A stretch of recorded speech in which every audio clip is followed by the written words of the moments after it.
시편 60편 6절에서 시편 40편 6절에서 8절입니다. 40편입니다. 자, 같이 시작. 주께서는 희생제와 예물을 바르지 않으시고 주께서 내 귀를 열어 주셨으며 번제와 속죄제도 요구하지 아니하셨나이다. 그때 내가 말씀드리기를 보소서 내가 왔나이다. 나에 관하여 기록한 것이 두루마리 책에 있나이다.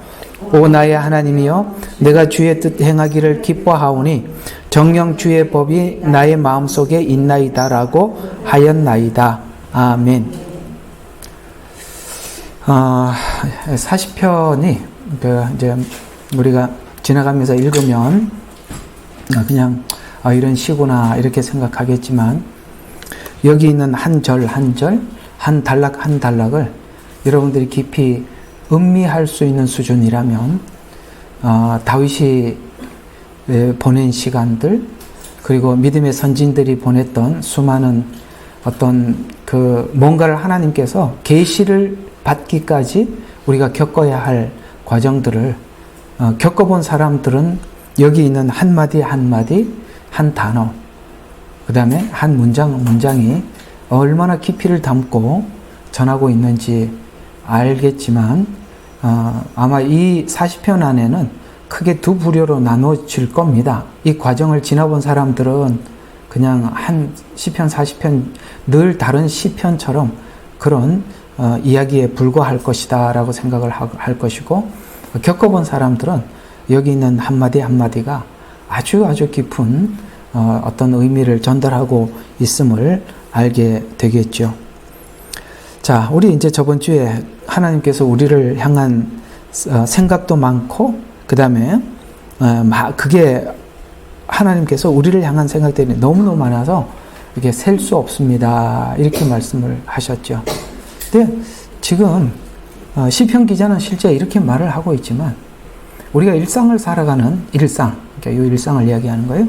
이 일상을 살다 보면 하나님에 대해서 관심이 없으면 주께서 나를 향한 생각이 많고, 그 다음에 셀 수 없이 많다 라는 것을 전혀 인지하지 못하죠. 마치 오늘 여기 있는 시편 기자는 하나님께서 나를 향한 생각이 굉장히 많다고 생각을 해요. 그런데 이제 시편을 쭉 읽어보면 하나님께서 전혀 관심이 없어 보여요. 이 두 가지의 개입이 굉장히 커요. 성경에서는 시편 기자가 지나고 돌아보니까 하나님께서 나를 향한 생각들이 참 많았는데, 내가 지금 살아가는 현실 속에서는 하나님이 나를 향한 생각이 아무것도 없는 것 같이 보인단 말이에요. 이 둘의 개입이 이상하죠. 누군가 둘 중에 하나가 틀린 것 같은데 둘 다 맞는 이야기라는 걸 알아야 돼요. 이해가 가요? 하나님께서 나를 향한 생각이 아무것도 없어 보여요. 실제 하나님 앞에 기도하면서 하나님 앞에 간절히 구하는 사람도 잘 몰라요. 근데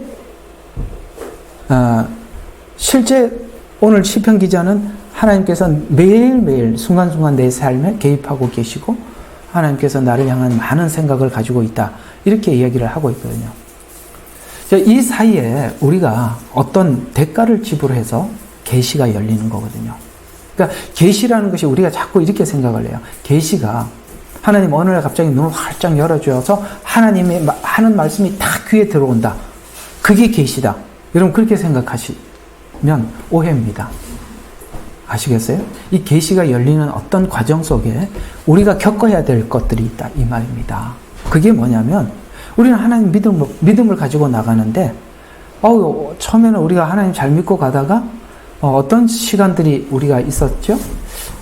믿음이 변해서 의심이 되는 것 같은, 조심해.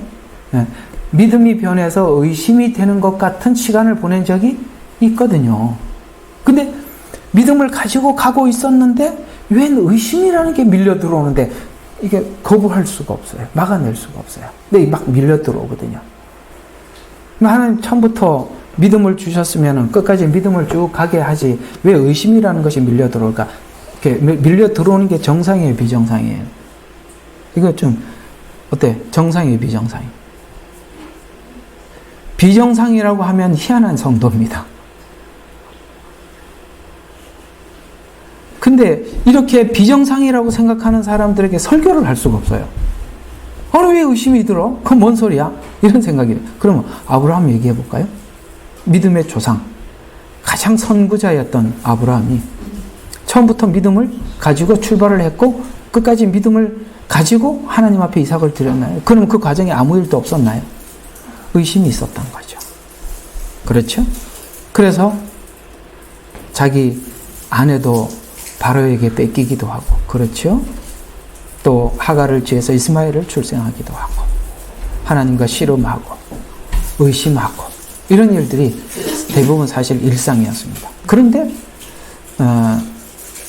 하나님은 아브라함을 향한 생각이 많이 있다 이렇게 하고 있어요. 그러면 그때 의심을 가지고, 의심 가지는 거는 가질 수 있다 하더라도 결정적인 잘못을 했을 때는 나타나셔서 그러지 마라 이렇게 하셨어야죠. 근데 안 하시잖아요. 하게 두잖아요. 그러니까 의심을 경험하게 하시는 거죠. 그래서 우리가 계시가 열리기까지는 하나님을 믿고 가지만 어떤 시간이 있더라? 의심의 시간이 지나가더라. 또 하나는 순종하면서 나가는데 어떻습니까? 이 불순종이 내 마음속에 불뚝불뚝 찾아오고 실제 그렇게 되더라. 그래서 그 사이에 고난과 인내의 시간들, 하나님께서 그 시간 사이에 순종과 불순종을 왔다 갔다 하고 믿음과 의심을 왔다 갔다 하는 사이에 하나님이 뭔 엄청난 작업을 하고 있기 때문에 하나님이 우리를 향한 생각이 많다 이렇게 이야기하는 거예요. 그러니까 우리는 이렇게 자꾸 신앙을 생각해 가만히 있는데 하나님이 확 열어서 믿음을 확 갖게 하고 처음부터 끝까지 죽을 때까지 순종하고 쭉 가는 게 신앙이라고 우리는 이렇게 단순하게 이렇게 딱 세팅을 해놓고 보는데, 하나님은 믿음을 주셨다가 순종을 주셨다가 그 둘 사이를 자꾸 왔다 갔다 하면서 뭔가를 엄청난 작업을 하고 있다는 거예요. 요 사이에 왔다 갔다 하는 사이에 작업을 하고 있다고 성경은 말하고 있는데, 우리는 틀림없이 그 길을 가야 믿음이 좋다라고 생각을 하지만 하나님은 그 사이에 엄청난 일을 하고 있다. 그 엄청난 일이 뭐냐 이거죠. 오늘 그 얘기를 하는 거예요. 아이고 오늘 또 이렇게 머리 정신 바짝 차리고 들으셔야 돼요. 설명하는 저도 쉽지 않고, 사실 우리가 신앙인들이 이 부분들을 다뤄주지 않으니까 나는 믿었다고 출발을 했는데 왜 의심이 생기나 라는 부분들을 속 시원하게 성경에서 찾아서 설명을 안 해주면 그 율법주의자들한테 먹혀버립니다. 율법주의자들에서 왜 그래? 똑바로 해, 기도해, 더 뭐 해, 이렇게 하는 바람에 그게 하나님이 하시려고 하는 일을 못하게 되고 더 어렵게 되거든요. 자, 우리는 인간은 결과를 보려고 하지만 하나님은 과정에서 일한다. 이죠? 제가 오늘 만들어낸 명언입니다. 한번 명언이니까 한번 같이 읽어봅시다. 시작. 인간은 결과를 보려고 하지만 하나님은 과정에서 일한다. 이게 중요한 거예요. 그러니까 왔다 갔다 하는 과정 속에서 일을 하고 있고, 우리는 결과, 믿음, 순종, 이게 요것만 정해놓고 간다 이 말이죠. 아시겠어요? 그래서 신약 성도들이 가지고 있는 약점이 있어요. 신약은 모든 하나님의 계시의 열매예요. 결과예요. 그죠? 그러니까 구약에 있었던 사건이 뭔지를 교리적으로 딱 정립해서 우리에게 다 떠먹여 줬어요. 우리는 그래서 뭐를 알고 있어요? 신약 성도들은 결과를 알고 있어요. 구약은 결과를 어떻게 알고 있었냐면 예언으로 믿고 있었어요. 맞죠? 약속을 했으니까. 근데 실물은 못 봤잖아요. 예수님은 못 봤잖아요. 그래서 약속을 믿고 있었지만은 결과를 눈으로는 확인 못했어요. 근데 우리는 어떤 겁니까? 구약에 있었던 사람들이 가졌던 믿음이 무엇인지도 관찰을 했고, 실제 그 가졌던 믿음인 예수를 본 자들의 증언을 믿고 있죠. 그래서 우리는 결과를 가지고 있기 때문에 이것이 좋기도 하지만 문제가 크다 이 말입니다. 제 주장이 그 말이에요. 왜 이게 문제가 크냐? 결과를 아는 것이 장점이기도 하지만 결과를 아는 것이 내가 하나님의 모든 것을 알고 있기 때문에 더 이상 연구하지 않으려고 하는 그 과정을 무시해버리는 약점이 있다는 거예요. 자, 제가 왜 이런 설교를 이렇게 구태여 이게 자꾸 하려고 그러냐면은, 저는 이게 이런 사람들로부터 많이 공격을 받고 저는 거기서 막 깨어나려고 무진장 애를 썼던 사람이기 때문에 이런 부분들을 제가 많이 보게 된 겁니다. 그러니까 욥이 율법주의자들이 전부 다 율법주의자들이 그렇죠. 그죠? 예. 하나님은 지금 그 욥이 막 외치는 좀 고통스러운 과정, 그 언어, 그 마음속에 막 쏟아내는 이 말을 가지고 하나님은 지금 욥을 만들어가고 있는데 친구들은 와서 죄 때문에 그런 거니까 회개하고 끝내라는 거예요. 이걸 하나님은 끝낼 마음이 없는데 계속 끌고 가려고 하는데 친구들은 그렇게 잘못된 권면을 해서 이 자리에서 빨리 자유를 얻어라, 편안함을 얻어라 이렇게 얘기를 하는데 하나님은 그 과정이 중요하다는 거예요. 아시겠어요? 네. 그래서 과정을 무시하게 돼요. 그래서 신앙적 대화에서 우리가 이제 신약 성도들이 그런 게 많아요. 그러니까 이 신앙적 대화에서 서로가 다른 주장을 해요. 왜냐하면은 결과를 알고 있기 때문에 잘 들어요. 결과는 아는데 과정을 모르니까 결과에 대해서 이야기는 공통된 결론은 가져요. 왜냐하면 결론은 아니까 봤잖아요. 우리는 그죠? 결론을 봐. 근데 이 과정을 모르니까 과정을 설명하는 과정 속에서는 너무 달라 사람들마다. 이해가 가요? 예. 저처럼 불신자 집안에서 쭉 들어왔을 때 가졌던 느낌과 완전히 신자 집안에서 살다가 들어온 사람들의 느낌이 많이 다르거든요.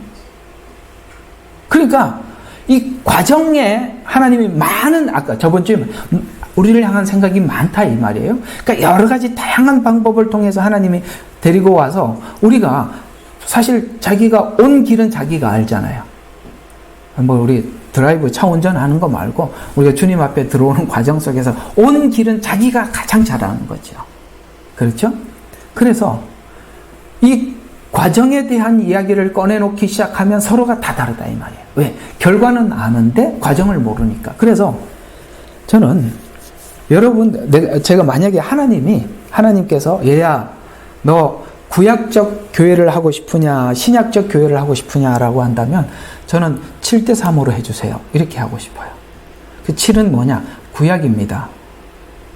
3은 신약입니다. 신약은 약하게 보시고 구약을 깊게 보셔야 돼요. 신약은 100년 안에 결론을 본 예수를 증언하는 걸로 끝났습니다. 그러나 이 예수 그리스도를 받기까지 사람들이 고통스럽게 예언하고 실제 역사 속에 피부로 겪었던 시간은 구약입니다. 그래서 구약은 오래 달리기죠. 신앙의 영성은 오래 달리기 속에 곧 구약에서 등장하는 것이지 신약에서 등장하는 것은 아닙니다. 그래서 성도들이 결론을 알아야죠. 그러나 과정을 더 잘 알아야 돼요. 그래서 7대3 이해가 가요? 좀 더 심하면 8대2 저는 구약에다 더 비중을 드리고 싶어요. 그래야 여러분들의 영성이 굳건해지는 것입니다. 그래서 하나님은 과정을 통해서 그런 측면에서 하나님께서 엄청나게 많은 일을 하고 있는데 과정 속에 하고 있다는 걸 모르니까 결과가 안 보이니까 하나님이 일 안 하신다라고 생각하는 거예요. 과정 속에서 일을 하고 있단 말이에요. 그러면 왜 하나님은 이 과정이라는 긴 시간을 통해서 일을 해야 되느냐? 순종과 불순종, 믿음과 의심 이 사이를 왜 왔다 갔다 해야 되느냐? 하나님은 이런 목적들이 있어요. 뭐냐면은 신앙이 인격화되라는 거예요. 인격화되려면 기계적으로 딱 이해를 한 것으로는 인격화가 안 되는 것이고 이해를 해야 돼요. 내가 마음으로 이해를 해야 돼요. 머리로 이해해서는 인격화가 안 되는 것입니다. 맞지요? 실력 좋은 도둑놈들이 얼마나 많습니까? 그죠? 실력은 좋아요. 그러니까 지식은 있다 이 말이에요. 그런데 아주 나쁜 놈이에요. 왜? 인격이 안 돼 있으니까. 그러니까 우리가 하나님이 이런 우리가 되기를 원치 않는 거예요.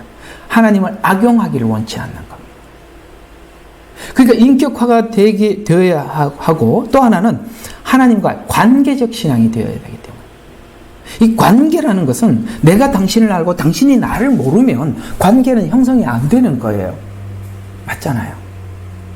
그래서 예수님이 이 땅에 오신 것은 하나님을 소개하러 왔어요.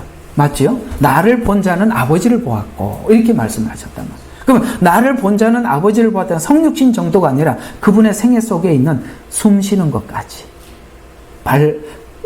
걸어가는 방향까지, 말까지, 그것이 모두 다 하나님이 어떤 분인지를 우리에게 알려주는 예수님의 생애 속의 방법이라는 거죠. 그래서 자, 신앙에 참 중요하게 여기는 건 하나님의 인격, 관계 이런 것들입니다. 우리는 결론을 알려다는 거예요. 무슨 결론, 뭔 결론을 알고 싶으냐라고 물으면 똑같이 뭐라고 이야기하냐면 어떻게 하면 천국 가는지 그것만 가르쳐 달라는 거예요.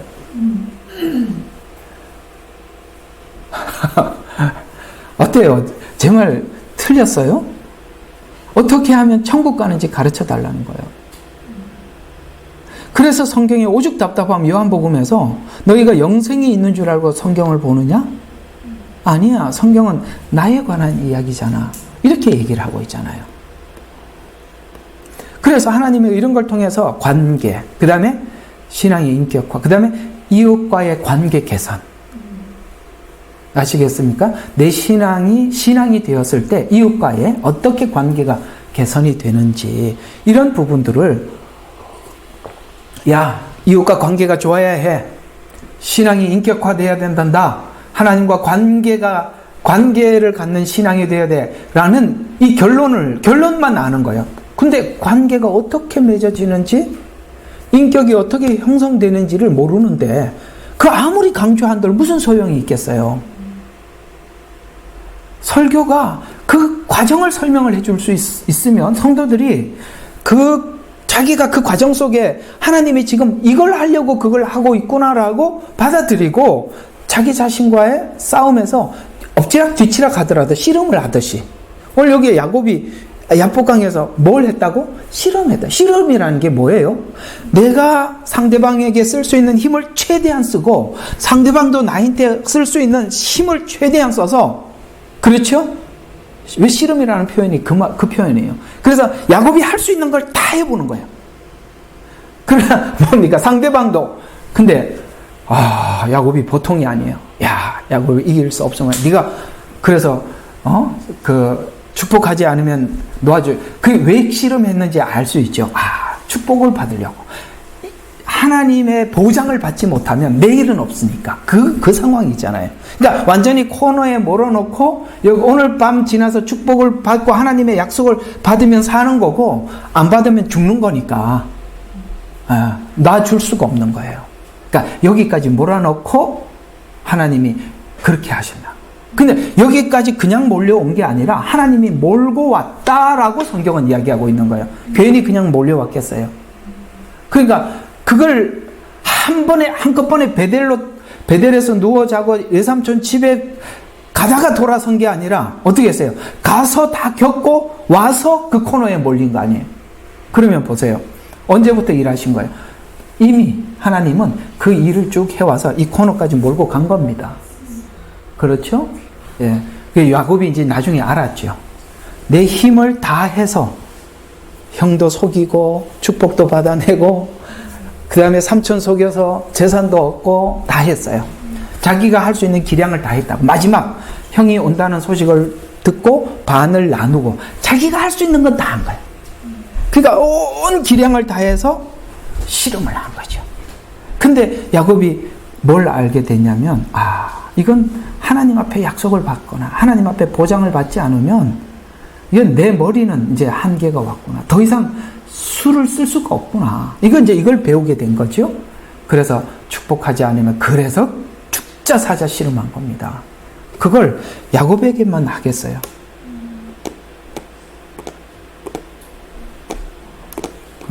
살면서 야가 빠진 인생을 살아왔고 또 야가 빠진 인생을 더 야가 빠지게 살아야 되겠다고 작정하고 있는데 하나님이 찾아와서 뭐라고 이야기하냐? 그렇게 살아서는 안 된다. 네 이름이 뭐냐? 저 원래 사기꾼인데요. 이렇게 야곱이라는 말이 그렇잖아요. 저 지금까지 도둑놈처럼 살아왔습니다. 네가 그런 가치관을 가지고는 안 된다. 지금부터 이스라엘이라 해라. 그러니까 그 말을 받아들이죠. 그러니까 이게 과정 속에 있더라는 것이죠. 그래서 그러기 위해서는 우리가 이게 인격화되고 관계화되는 신앙이 되기 위해서는 생각하고 공감하는 시간이 필요한 거예요. 그게 일상 속에서 일어나는 거라 이 말입니다. 그래서 결과는 생각을 하지 못하기만. 그렇죠. 결과만 붙잡고 있으면 생각을 못해. 이게 지금 현대 신앙인들이 약점이 뭐냐면 결과만 알고 있어요. 그러니까 생각을 안 해.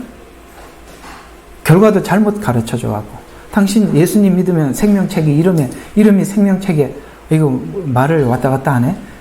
당신 이름이 생명책에 기록됐다고 하니까 생각할 게 아무것도 없죠. 이름이 생명책에 기록됐는데 더 뭐 할 게 아무것도 없잖아. 그죠? 하나님 자녀 됐다고 박수치고 끝났는데 뭘 생각하겠어요? 결론을 잘못 가르쳐줬다 이 말이에요.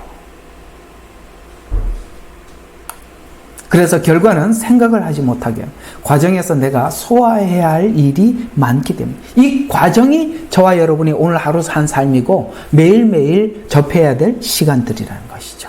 이 과정을 보내면서 다윗은 하나님이 원하는 것이 무엇인지 발견하게 됩니다. 참된 성도는 매일매일 과정에서 하나님과의 관계를 생각하게 됩니다. 그래서 예배가 소중하고 간절해지는 것입니다. 거기 와서 말씀을 듣고 또 여러분들이 또 내일 하루 과정을 어떻게 살아야 하나. 저희 집에 이제 우리 아들이 지금 이게 아들 이야기를 뭐 옆에 있는 사람이 아들이니까 얘가 이제 항상 저도 이렇게 아침에 일찍 일어나요. 저 방에서 자는데 이 방에 벨 소리가 들려요. 저는 그래서 항상 일어나 보면 우리 아들 일어나라고 벨이 울리는구나. 시계 딱 보면은 5시 20 몇 분, 한 15분 이렇게 됩니다. 근데 지금 이제 월, 화, 수요일 날까지 이제 학교 끝나고 또 학교 와서 공부하고 집에 오면 9시 반이에요. 오면요, 와서 그냥 엄마, 아빠 다녀왔습니다. 인사하고, 대충 인사하고, 씻고, 잘게요 하고, 바로 들어가서 자. 이 시간들을 얼마나 피곤하겠어. 오자마자 그냥 가서 자요. 이 피곤한 인생을 새벽 벨소리가 얼마나 야속하겠어요. 저도 젊을 때 보니까 그 새벽에 띠리리 소리 정말 듣기 싫더라고. 그죠? 그 소리를 하면서 하나님이 깨우죠. 일어나라. 저 더 자고 싶은데요. 더 잘 수가 없죠. 우리 환경이 그렇잖아요. 일을 안 할 수가 없잖아요. 또 힘들게 새벽에 일어나서 직장에 갔는데 직장에 다 좋은 사람 천사만 있으면 얼마나 좋겠어요. 악마들도 많아요. 그러니까 거기서 견뎌내고 또 집에 와요. 그렇다고 집에 있는 사람들이 자기를 만족하게 해주느냐, 알아주는 사람 별로 없어요. 그냥 서로 자기 역할을 하고 있을 뿐이에요. 이게 우리로 하여금 많은 생각을 하게 하는 거예요. 지금 이제 이 시편 여기 이제 들어와 보면 그런 이야기들이 막 이제 주거니 받거니 하거든요. 그러면 여러분 오늘 하루 생활 속에 우리가 하나님께서 많은 것을 생각하게 했고 지나갔지요. 그러니까 이 과정들이 이 시간들이 하나님이 뭔가를 하고 있었어요. 근데 하나님께서 뭐를 딱 와서 가르쳐 주는 게 아니라 우리 스스로가 왔다 갔다 하면서 생각하고 스스로 성경에서 답을 구하게 만들고 그걸 내가 그렇구나 하고 이렇게 받아들이게. 예, 그렇구나라고 받아들이는 모든 것들은 내가 관심이 있어야 받아들이는 거지. 관심도 없는데 설명을 한들. 그렇죠? 이게 직업도 보면 꼭 미장이란다. 미용을 왜 미장이라고 그러나? 미용하는 사람들 보면 전부 다 남들이 머리만 보고 다녀요. 야, 저 어디서 했냐? 저 파마가 어떻게, 아이고, 이거 뭐야, 색깔이 진하게 나왔니? 어쩌니? 이러고 그러잖아요. 항상 신발 파는 사람들은 남의 신발만 보고 다니고, 관심. 여러분, 하나님의 말씀이 여기 시편에 이렇게 기록이 되어 있는데, 관심이 없으면 무슨 얘기인지 모르는 거잖아요. 그러니까 하나님이 계시를 열어주는 거예요. 계시는 성경인데, 성경이 열리려면 내가 관심을 가져야 되는데 사람은 스스로 아무도 관심을 갖지 않아요. 하나님은 어떻게? 아까 말씀 그거예요. 일상을 통해서 나로 하여금 실패와 하나님 앞에 회복을 수도 없이 경험을 하면서 만신창이에 대해서 하나님 도대체 저 잘해보려고 하는데 이게 왜 그래요? 라는 생각을 하게 해서 여기 와서 하나님의 답을 주고 그래 그렇네 여러분 스스로가 수긍하게 하기 위해서 그렇게 왔다 갔다 하는 거예요. 그러니까 신앙에 대해서 내가 예수님을 딱 만났더니 딱 마취가 돼서 그때부터 나는 기뻐요, 정말 기뻐요, 주 예수 사랑 기쁨 내 마음에, 이렇게 하지 말라는 거야. 그것도 있지. 그러나 그 기쁨은 언뜻 지나가고 사실은 우리 생애에 고난이 훨씬 더 많은 시간을 차지하게 되더라. 그래서 오늘 이 예배가 소중해지는 것, 말씀이 소중해. 계시, 하나님의 말씀을 듣고 싶어 하는 것은 바로 하나님께서 이런 작업을 통해서 우리에게 이미 준비해 두셨기 때문에 듣는 거더라. 그래서 이 다윗의 일생을 보시면 한번 생각해 봐요. 골리앗을 죽였어요. 그는 구국 영웅입니다. 그렇죠? 만약에 골리앗 그들이 있었더라면 이 이스라엘이라는 나라는 서지 못했을 것입니다. 그렇죠? 지배 아래에 있게. 구국 영웅이죠. 근데 사울은 죽인 자는 천천히요, 다윗이 죽인 자는 만만이라. 국민들이 그를 왕으로 원했습니다. 그러나 그 사울의 시기로 인해서 그는 평생 그래도 하나님 편에서 사울을 지켜줬지요. 여러 번 죽일 기회가 있었지만 살려주지요. 구국 영웅이에요. 많은 사람들에게 이렇게 지지를 받아왔었습니다. 근데 뜻밖의 이 밧세바와 간음 사건을 통해서 너무 자기도 충격을 받은 거예요. 이게 이해가 가세요? 자기는 정말 골리앗을 죽이는 이런 듯한 아주 대단한 믿음을 가지고 있다고 생각했는데 뜻밖의 아직 해결하지 못한 어떤 문제가 툭 튀어나온 걸 보고 다윗이 깜짝 놀란 거예요. 자기는 자기를 골리앗을 쳐 죽인 것처럼 자기가 자기를 정복했다고 생각한 거예요.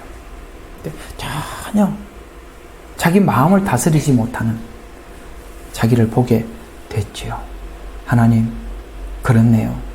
내가 지금까지 여기 6절을 보시면 이 말이에요. 한번 보세요. 주께서는 희생제와 예물을 바라지 않는다라는 말을 아주 쉬운 표현으로 여러분들에게 말씀을 드리면 이런 이야기입니다. 하나님은 우리 죄를 지었을 때 그저 하나님 잘못했습니다 하고 입으로 몇 마디 하는 거, 이걸 원한 게 아니더라 이 말이에요.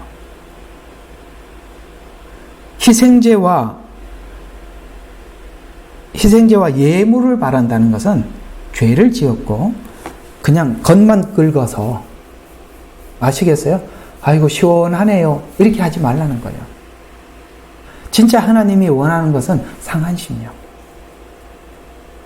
하나님, 저는 할 수 있는 게 아무것도 없네요 하고 두 손 들고 하나님 앞에 나오는 거. 이게 진짜 하나님이 원하는 거더라. 그러니까 그걸 들고 나갔더니 하나님께서 두루마리 책에 기록되어 예수 그리스도를 보내주실 것을 알려주시더라는 거예요. 아시겠어요? 예. 우리가 죄를 지으면 모두가 공통적으로 하는 일들이 뭐예요? 그래서 하나님 앞에 나와서 회개하고 엉엉 울고 아이고 속 시원하다 하나님 앞에 회개했더니 살 것 같네. 그거는 이렇게 긁어서 시원한 거지 속을 바꿔야지. 그게 지금 안 됐다는 것을 봤더라라고 이야기를 하는 거예요. 그래서 이 고통이 뭘 주었더냐면 내 귀를 열어주셨더라. 이 엄청난 고통이 바로 귀를 열어주었다. 그래서 종교적인 행위로 죄를 씻을 수 없고 두루마리 책에 기록된 대로 예수님의 대속의 계시를 열어주셔서 대속의 은혜가 자기 죄를 용서할 뿐만 아니라 자신의 그 깊고 깊은 죄를 변화시켜주는 힘이 있더라. 이걸 계시를 받게 되었다라고 오늘 우리에게 고백하고 있는 것이죠. 내가 스스로 번제를 속죄제를 드릴 수 없다고 없다는 것을 알려주시고 그때 깨달은 것은 나에게 기록된 것은 두루마리 책에 있다. 7절에 이렇게 말씀하면서 예수 그리스도의 대속을 발견하게 되었다는 말이 되는데 죄 문제 앞에서 자신의 불강력 상태를 깨닫고 죄 문제로 깊이 구하면서 얻게 된 결론이 바로 예수님의 대속, 그걸 발견해. 그러니까 주님의 대속을 만나려면 죄의 깊이만큼 만나는 거죠. 그래서 우리가 이걸 한번 생각해 볼. 오늘 그 계시를 하나님 다윗에게 열어주셨는데 오늘 우리가 이 다윗의 이 시편을 통해서 추적해서 우리가 모두 공감할 수 있는 게 뭐냐면 계시가 그냥 열리느냐 이 문제예요. 그게 아니라는 거예요. 계시가 열리기까지 겪어야 할 과정이 있다는 것이죠. 자, 여러분 바울이 다메섹에서 예수님을 만나지요. 그때 그는 율법을 가지고 완벽하게 소화하고 지키고 그런 사람이 되기 위해서 몸부림쳤던 사람이었습니다. 근데 그걸 하면 할수록 곤고하다는 걸 느끼게 되었다. 라고 로마서 7장에 말씀. 오라 나는 곤고한 사람이로다. 누가 나를, 누가 다른 사람을 찾았을까요? 내 스스로 못 나온다. 오늘 다윗 똑같은 고백이죠. 내 스스로 못 나오더라. 누군가가 나를 건져줘야만이 내가 건져지더라. 라는 것을 자기가 율법을 철저하게 지키려고 하면 할수록 그게 느껴지더라. 베드로도 뭐예요? 자기 의지로 믿음을 지키려고 했다가 의지로는 예수님을 저주하는 일밖에 못하더라. 맞지요? 저주하는 일밖에 못하더라. 열정으로 모세가 이스라엘 백성들을 이끌어내려고 했습니다. 그 열정이 뭘 하더라? 사람 죽이더라. 교회 가면은 그러니까 열정적인 사람들이 사람을 죽여요. 의지가 강한 사람이 예수님을 저주하더라. 율법에서 틀림없으려고 하는 사람이 속은 공고하더라. 참 신기하죠? 이 셋은 참 귀해 보이는데 모두가. 근데 그게 예수 없이 시작하니까 그렇더라. 이걸 배우게 되더라. 자, 그러면 아이고 서론만 잔뜩 하고 그 얘기를 이야기 속에 깊이 담아내지 못하면 소용이 없으니까 우리 욥기로 들어가 보죠. 그 주인공이 사실은 욥이거든요. 자, 14장으로 가봅시다. 욥기 14장.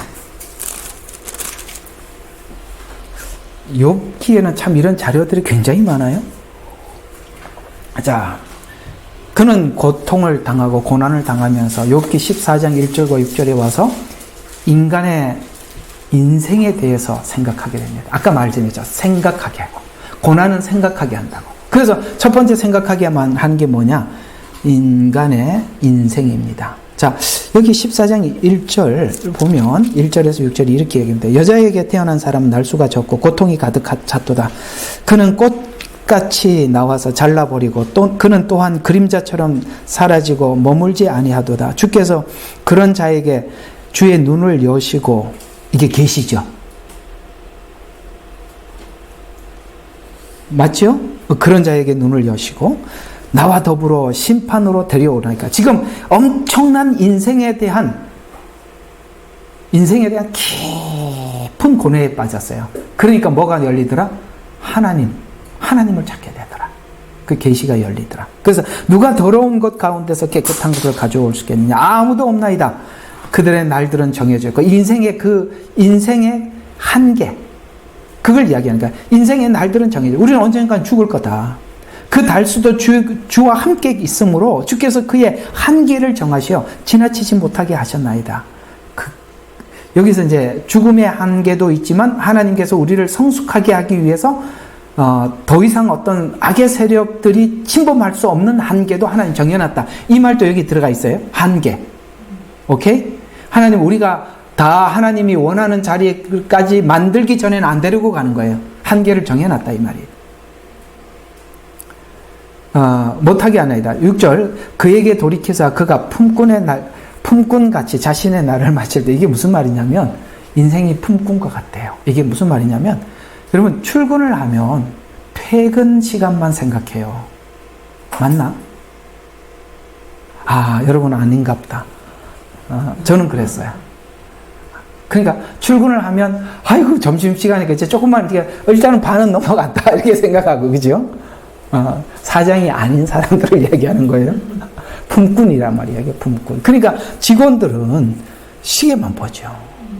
그래서 이게 기업도 가보면은 점심시간이면 웽하고 사이렌 하거든요. 그러면은 벌써 한 10분 전에 공구 다 갖다 놓고요. 딱 대기업은 그래요. 막 식당에 뛰어갈 준비하고 있어요. 품꾼의 날. 인생의 주체가 나였더라면 품꾼의 날처럼 생각하지 않겠죠. 근데 이게 정말 인생이 얼마나 기대치가 떨어졌으면 품꾼의 날이라고 생각하겠어요. 그러니까 지금 1절과 6절에서 하고 싶은 얘기가 그 말이에요. 인간의 삶은 짧고 고난이 가득하더라. 이는 인간이 한정된 시간만 있을 뿐이다. 공감하시죠? 우리가 고난을 당하지 않으면 이런 생각을 안 해봐요. 그러니까 여러분들도 아마 살면서 되게 힘들었을 때 이런 생각 했지요? 그것도 안 하고 예수 믿으면 곤란합니다.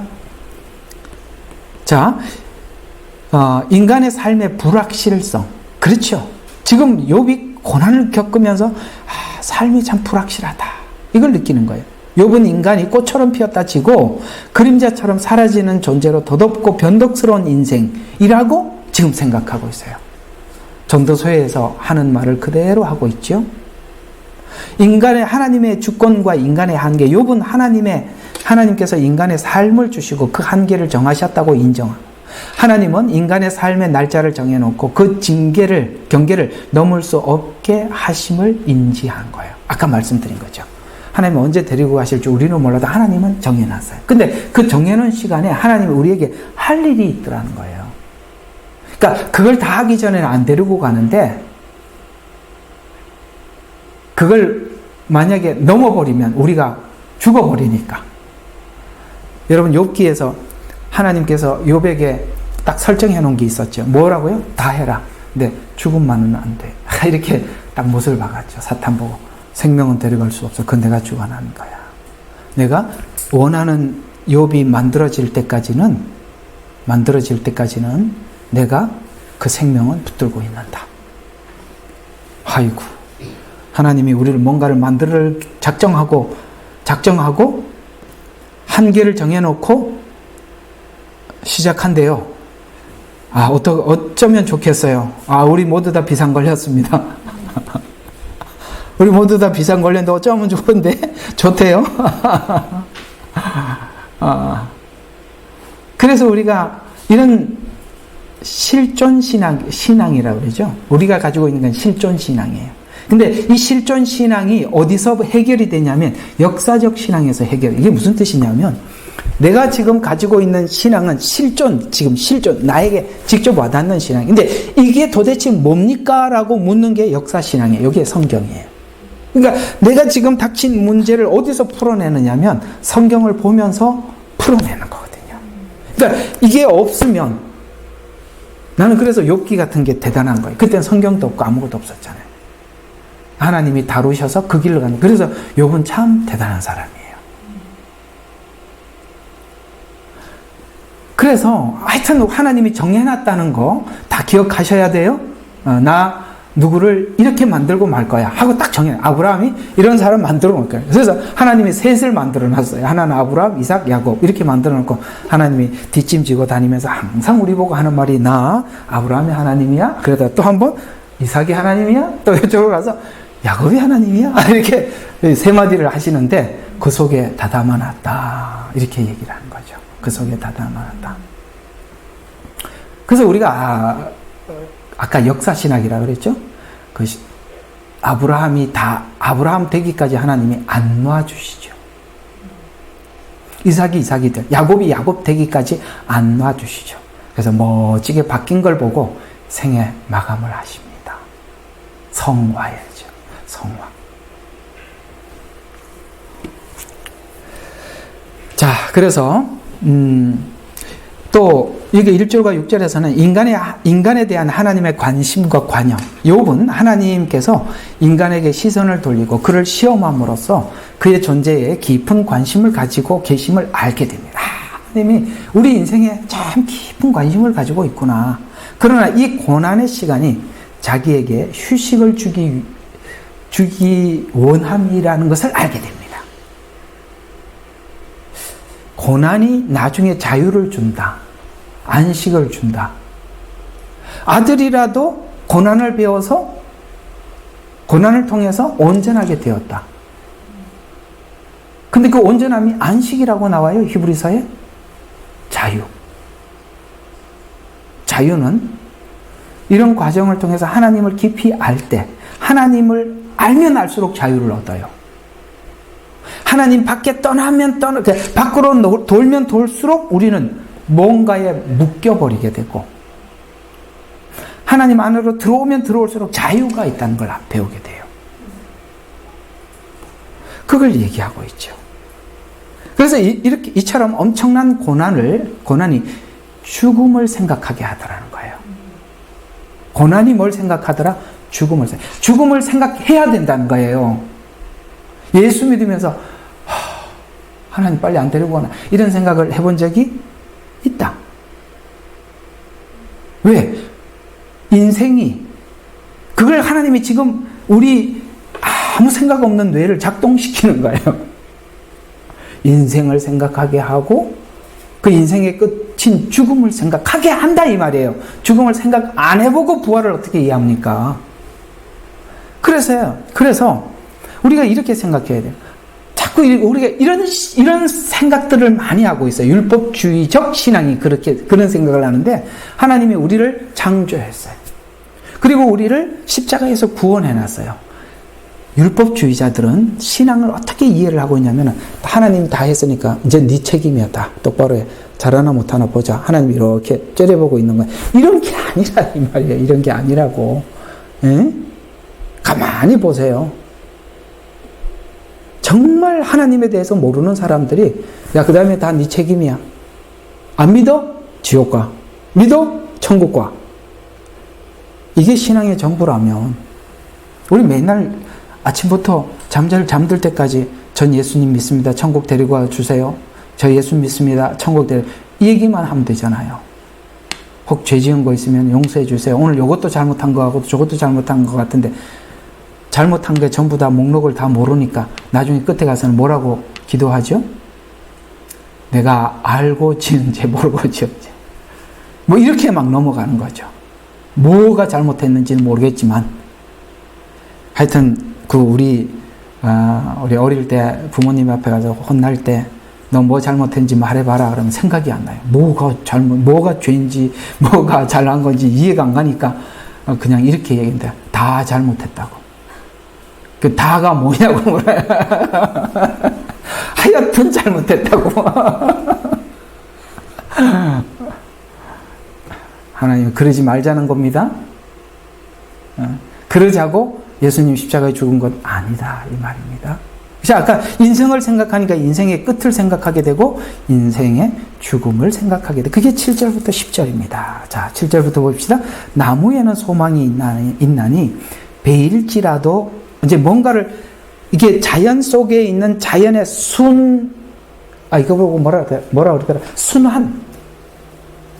예를 들어서 그 씨가 떨어져서 그 나무의 열매를 또 그 나무에서 나온 또 다른 나무를 또 생산하고 이런 거잖아요. 여러분 불교의 윤회 사상이 이렇게 나온 거 아세요? 여기 7절 말씀처럼. 그래서 나무에는 소망이 있나니 베일지라도 다시 싹이 나서 그 연한 가지가 끊이지 아니하고, 맞죠? 계속 순환한단 말이죠. 그 다음에 그 뿌리가 땅에서 늙고 그 줄기가 땅에서 죽어도 물의 기운을 통해서 뭔가 밖에 있는 힘, 오케이? 예, 그렇죠? 물에 있는 기운을 통해서 움이 돋고 식물처럼 가지가 나오는도다. 그러나 사람은 죽으면 소멸되나니 참으로 사람이 숨을 거두면 그가 어디 있는가? 요 사고. 오케이. 이거 오케이라는 이런 말 하지 말라 그랬지. 자, 아시겠죠? 사람이 죽으면 어떻게 되지? 이거는요, 부자와 나사로에서 부자는 생각을 해볼 여력이 없는데 나사로는 매일 생각했을걸요. 그 얼마나 비참해요. 다 오늘 또 부자가 나와서 쟤 뭐 하려고 그러나 이렇게 쳐다보고 있다가 아이고 뭐 고기 먹으려는가, 아이고 손 씻는구나, 세상에 빵으로 손 닦는구나, 휙 던지려니까 걔가 옆에 있다가 경쟁자야. 이거 어디로 던지? 걔한테 가깝게 던지든지 나한테 그거 받아 먹으려고 딱 준비하고 있다가 그게 한번 생각이 얼마나 비참해요. 그렇죠? 예. 오늘 부자가 원래 유대 나라는 물이 많이 없으니까 음식을 먹을 때 빵으로 손을 닦거든요. 그 손을 닦고 휙 집어 던지면 개가 와서 먹든지 아니면 나사로가 먹든지 그런 비참한 인생을 살면서 그 비참한 인생이 뭘 하게 했더라? 인생을 생각하게 하고 죽음을 생각하게 하더라. 여러분, 이 과정 없이 예수님을 믿으면 그냥 붕 떠 있는, 아시겠어요? 과정 없이 그냥 붕 떠 있는, 추락해버리면 어디가 끝일지 모를 떨어지는 거예요. 일상을 통해서 한다는 것은 우리 일상 속에서 인생이 뭡니까? 죽음이 뭡니까? 라는 거기까지, 극한 상황까지 몰고 가더라는 거예요. 그래서 자, 오늘 여기 있는 이야기가 그겁니다. 자연의 순환을 통해서 이해해 들어가는 부활. 이게 성경에는 자연 계시가 시작이고 특별 계시가 뒤로 넘어오죠. 그러니까 자연 계시가 뭡니까? 창조.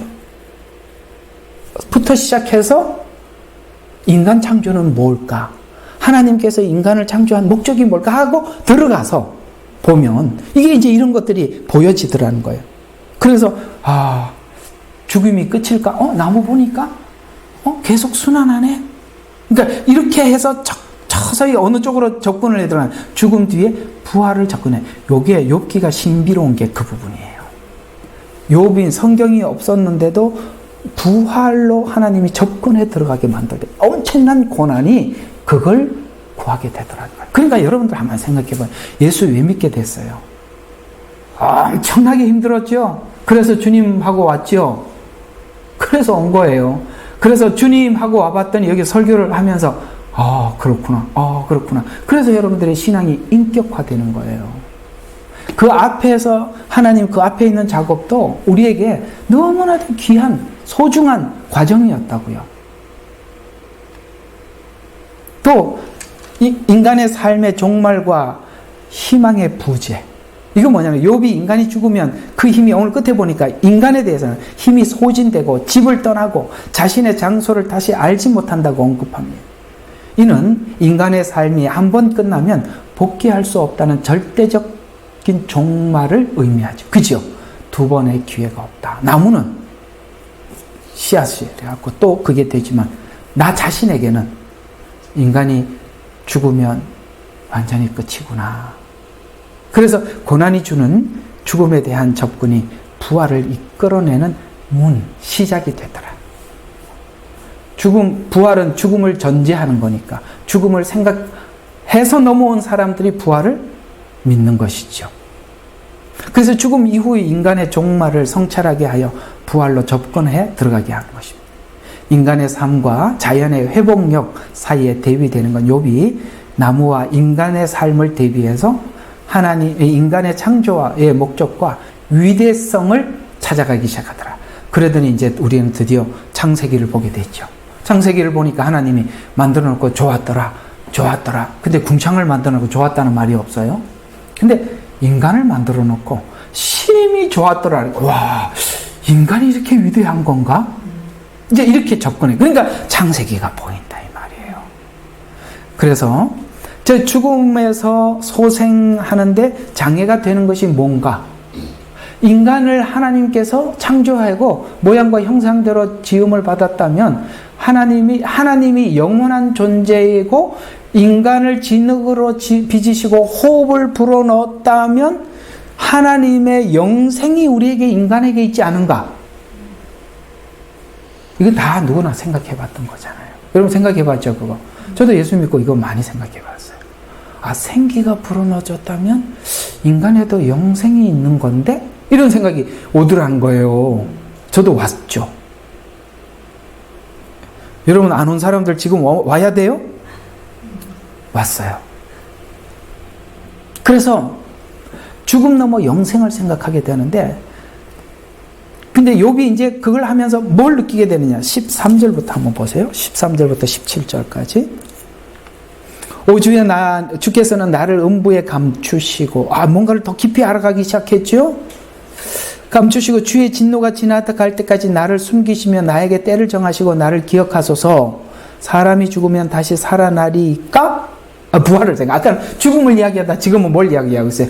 부활을 생각하죠. 사람이 죽으면 다시 살아나리까? 나의 변화가 올 때까지 나의 정해진 때의 모든 날들을 나는 기다리나이다. 뭔가를 기다립니다. 구속주를. 주께서 나를 부르시리니 내가 주께 대답하리이다. 주께서는 주의 손이 지으신 것에 애착을 가지시리이다. 그렇죠. 우리에 대해서 하나님의 가지신 그 애착 발견하게 됩니다. 그러나 지금 현재 상태는 나의 걸음을 헤아리시니, 자, 뭐가 딱 등장하느냐? 주께서 나의 죄를 살피지 아니하시나이까? 라는 이 문제가 딱 여기까지 왔어요. 엄청나게 왔죠. 자, 한번 과정을 한번 생각해봐요. 고난이 뭘 생각해? 인생을 생각하게 되더라. 인생을 생각하니 죽음을 생각하게 되더라. 그렇다니까 가만히 생각하니까 우리를 만드신 하나님을 생각하게 됐는데, 와, 하나님의 호흡을 불어넣으신 우리에게 생명이 있지 않은가? 그렇다면 이 생명이 지워지지 않았을 텐데, 하나님께 다시 그 생명을 얻으려고 하니까 딱 뭐가 떠올랐어요? 죄가 가로막고 있구나. 많이 왔죠. 복음 그대로 가고 있죠. 그래서 죄가 보여요. 죄를 살피지 아니하시나이까? 하고 하나님께 기대를 가지면서 나의 허물을 자루에 담아 봉하시고, 뭔가 하나님께서 이 죄를 봉할 그 계획을 가지고 있을 것이다. 봉하시고 내 죄악을 실로 꿰매어 버리시나이다 라는 어떤 그날을 기다리고 있죠. 놀랍죠. 그래서 오늘 여기 보면 그 얘기입니다. 욥은 하나님께서 자신의 죽음의 장소 음부에 숨기시고 그의 분노가 지나갈 때, 죄는 심판하니까 지나갈 때까지 기다리신 후에 정해진 시간에 자신을 기억해 주기를 바랍니다. 언젠가 구속주, 이제 나중에 이게 구속자가 오리라, 이렇게 이제 가는 걸 이야기가 가거든요. 메시아를 보게. 오늘 여기 두루마리 책에 있나이다. 같은 이야기예요. 또 죄와 용서에 대한 인식을 하기 시작합니다. 욥은 하나님께서 자신의 죄를 봉인하시고 덮어줄 것이라고 용서하실 은혜를 기대하고 신뢰하기 시작합니다. 이런 과정을 통해서 죽음, 부활, 생명, 영원으로 접근해 들어가고 있어요. 스스로 해답을 찾을 수 있었거나, 보세요. 욥이 만약에 친구들이 한 말에 속아서 하나님 잘못했습니다 하면서 손 털고 뒤돌아섰더라면 여기까지 못 왔죠. 그래서 하나님이 끌고 가는 거예요, 우리의 생애를. 그래서 여러분 뜻대로 안 되는 겁니다. 하나님 뜻대로, 하나님의 하실 일이 있어서 몰고 가는 거예요. 몰려가고 있다고 제가 계속 설교하면 몰려가면 빨라. 알았어요? 그러니까 모는 대로 딸려가면 빨라요. 근데 버티면 야곱처럼 된다, 이렇게 얘기해 주는 거예요. 한번 해볼래? 이제 이렇게 하는 거죠. 자, 그래서 가장 극심한 고난에서 뭔가를 발견하게 돼요. 자, 뭘 발견하나? 자, 19장으로 가야 돼요. 오늘 여기 욥기까지 다 해야 됩니다. 자, 19장 16절부터 21절. 19장 16절에서 22절 보겠습니다. 자, 내가 내 종을 불렀더니 그는 아무 대답도 아니하였으며 내가 그에게 내 입으로 애원하였도다.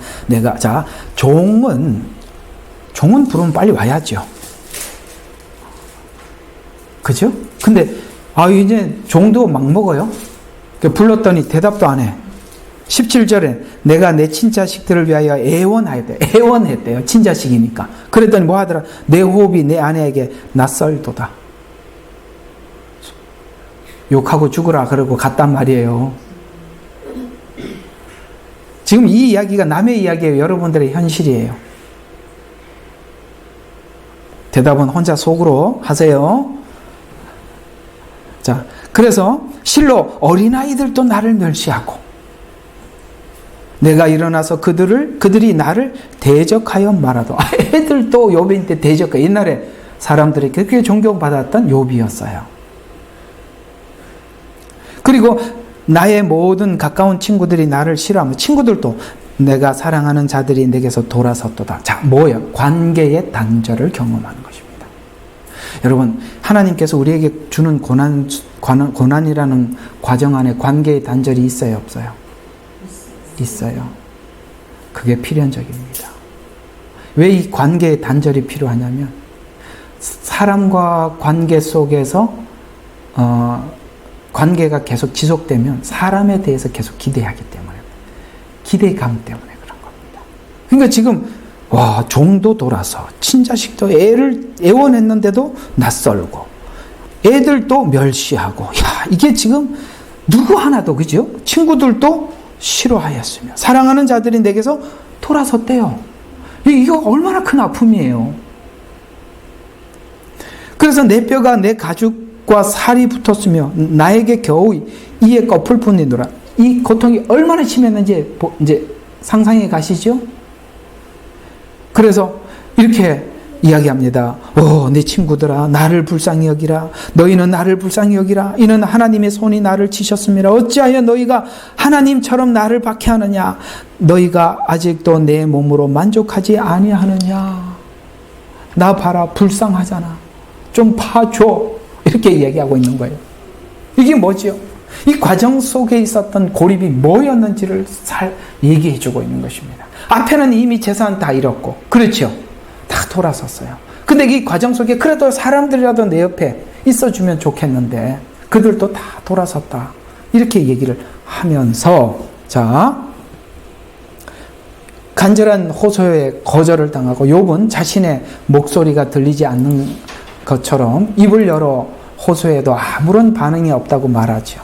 그는 가장 가까운 사람들에게조차 거절을 당하고 있음을 느끼고 있어요.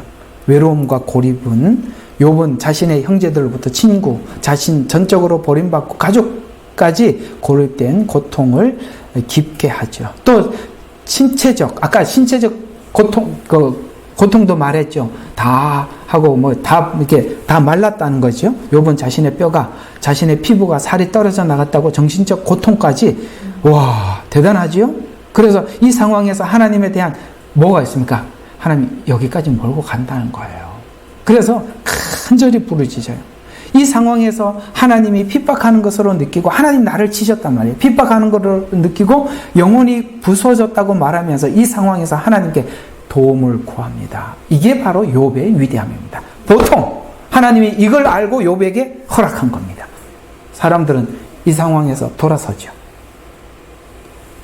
사람들 관계 속에서 돌아서고, 사람들 관계 속에 다 돌아서고, 하나님도 모른 척하며 하나님에게도 돌아서는데 욥은 어떤 믿음을 가지고 있었냐?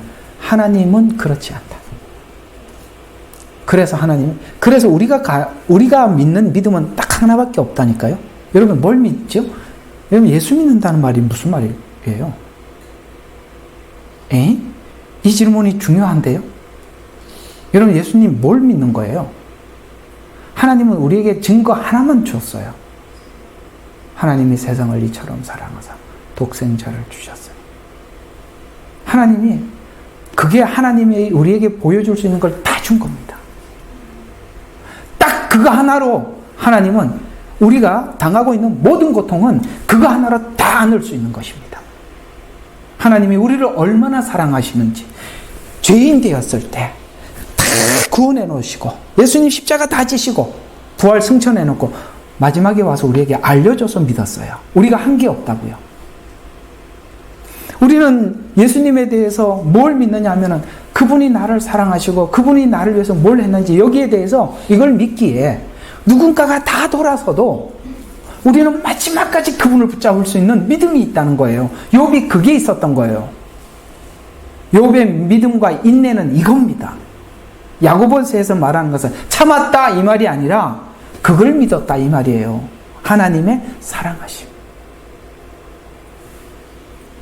이게 바로 욥의 위대함입니다. 그래서